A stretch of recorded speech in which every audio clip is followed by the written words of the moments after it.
जय जगन्नाथ सांग माने आज लंच रे खेचड़ी प्रस्तुत करिबा। प्रथमे कढ़ाई बसई दबा, घी पके काजू किशमिश भाजी दबा।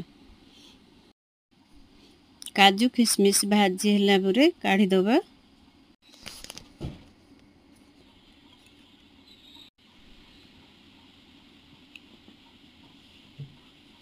तापरे तेजपत्र टे पके दबा, मधुरी पके दबा, गुजराती लवंग टे पके दबा।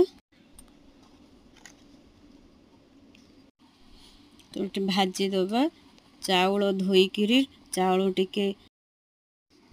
भाजी दबा। आर पटे गैस चूल्हा रे फ्राई पैन बसई मुग भाजी नबा।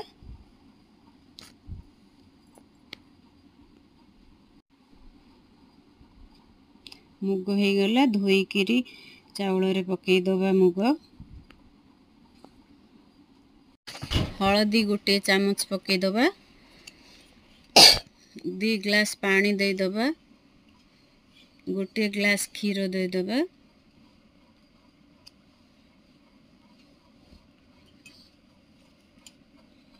गोटे चामच लूण पके दबा।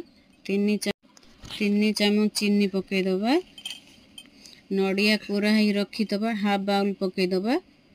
2 चामच घी पके दबा। भजा होई रखी दबा काजू किशमिश खेचड़ी रे पके दबा। मुग खेचड़ी रेडी हो गला।